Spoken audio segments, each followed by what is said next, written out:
السلام علیکم دوستان عزیز، باز یک بار دیگر همه شمایان را خوش آمدید میگویم به شبکه مال بازار سپیتامین دوستا و کانال مال بازار سپیتامین. امروز به شمایان یک اکثر گاوی بوز نزدیک 8 ماهه پیشنهاد میکنیم دوستان عزیز. 7 ماهه گذشتگی روی این 8 ماهه را دیده ایستاده است دوستا. نوار ما از ناحیه سپیتامین دوستا ویدیو را با دقت تماشا کرده با دلی پر خریداری کنید. من دوستا گو چندم زایشی یک دانه‌اش پیشنهاد کنید.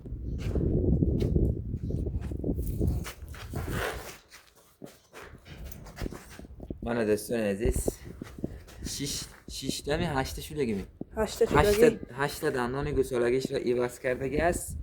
این موافقت میکند دویم زایده دوستان عزیز با دلی پر خریداری کنید. یک آخرش پیشکش کنیم مردم بیند.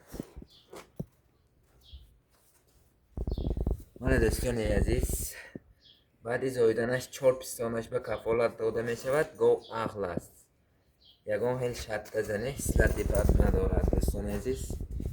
فرادش کرپت، من دوستان عزیز تازه کرپتی کل دوستا دیگه آدم برکه یابد. یک راه رویش رو هم پیشکش کنیم مردم بیند. من دوستان عزیز گو بهترین گو است. داش سینه کردن رو سر کردگی است دوستان عزیز. دو وقت در بچه اولش چند لیتر بوشیر کمی کردگی است؟ 8 لیتر 7 لیتر. من دوستان عزیز 8 لیتر 7 لیتر بچه اولش بوشیر کمی کردگی است. ممکن این بچهش به زیاد خواهیم کرد دوستان عزیز. خالتش رو بینید، خالتش شروع اومد کردگی است. گو خیلی بهترین گو است. یک بار کشید باز.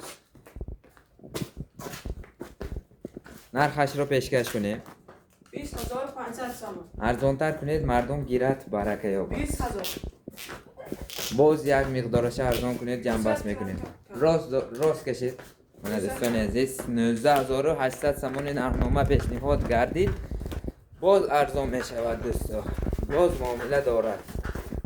دستف که یگان خیلی پرابلم نیست دوستان عزیز تشکیل میکند. دستف که از طرف صاحبشان پرداخت کرده می شود. زنگ زنیتون برادر عزیز ناامید نمیگرداند. ارزان پیشنهاد گردید. ارزان گو ارزان.